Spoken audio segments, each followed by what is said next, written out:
Up until very recently, Spider-Man had never received proper treatment in the video game department. Sure, you had some great games like Ultimate Spider-Man, Spider-Man 2, and my personal favorite, Web of Shadows. Yet all these games fell short of greatness in one way or the other, whether by critical reception, dated graphics, or downright atrocious voice acting. Where's Cage and his search party? Huh? The civilian volunteers! Pretty redhead, arm in a cast! You are no help! What I'm trying to say is there was no agreed upon definitive Spider-Man experience like we had with the Arkham series. This all changed, however, in 2018 with the release of Marvel's Spider-Man, which combined an amazing story, spectacular combat mechanics, and fluid web swinging to create the most well-rounded Spider-Man game to date. They followed up this installment with the spin-off Spider-Man Miles Morales, establishing Miles as his own Spider-Man and spawning one of the most hilarious statements from a game journalist. The way he leaps off of rooftops and flips backwards to face the camera before falling into a headfirst dive is just full of the exaggerated swagger of a black teen. It gives me goosebumps every time he does it. Insomniac's efforts earned the praise of both fans and critics alike, and they seem to be poised to follow up their initial outing with another masterpiece. As a huge Spider-Man fan, Insomniac's previous titles alone quickly made Spider-Man 2 my most anticipated game in recent memory. The implementation of the symbiote suit was a huge selling point for me. Never before outside of the comics had we seen a symbiote story done justice, with the exception of maybe Web of Shadows. And I don't want to hear anyone in the comments trying to explain how Spider-Man 3 was a masterpiece. Now dig on this.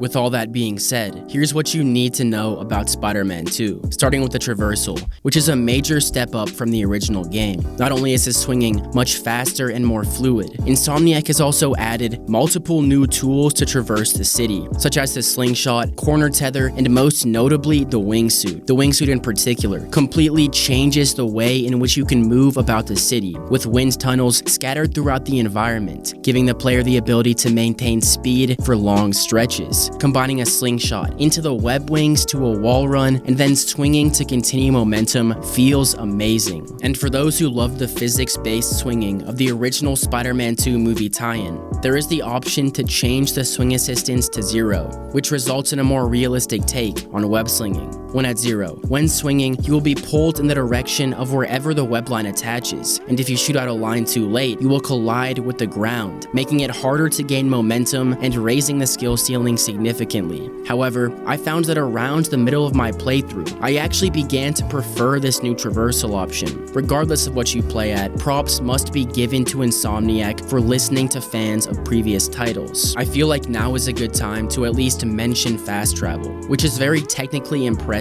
with no load times and seamless transitions. However, I don't recall using the fast travel a single time during my playthrough. The movement mechanics are just that good. What is even better is that you are rewarded for your time interacting with the traversal system scattered throughout the city, our various side quests, collectibles, and random crimes, which will earn you a considerable deal of experience. However, while these are enjoyable diversions, and the traversal mechanics alone will have me eventually getting the platinum, I would have liked to see a bit more variety here with the side content. Much of what is offered here feels like a rehash of what we already saw in Spider-Man and Miles Morales. You're going to see the same car chases, assaults in progress, and breaking and entering crimes repeatedly, which were also quite prevalent in the first two games. Near the end of the story, they do add a few new crime types to stop, but I really wish they went bigger with the random encounters. Shifting focus to the combat, if you enjoyed the previous two titles, then there is a lot to like here as well,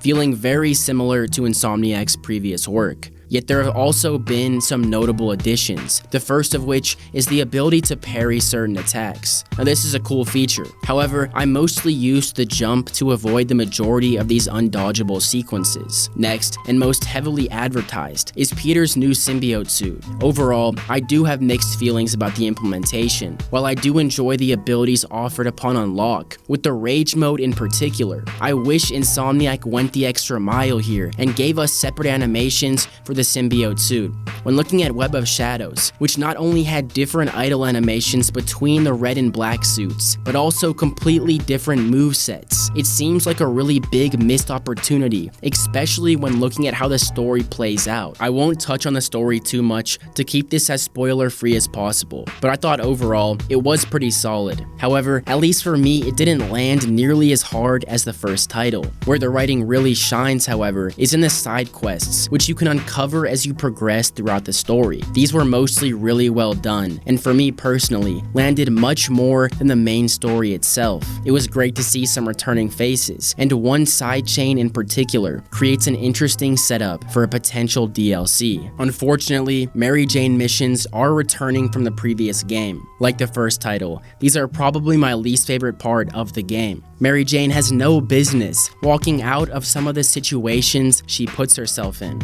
And speaking of MJ, I have no idea why they changed the facial model. They really did her dirty. Telling me I gotta throw hands with Venom and come home to this?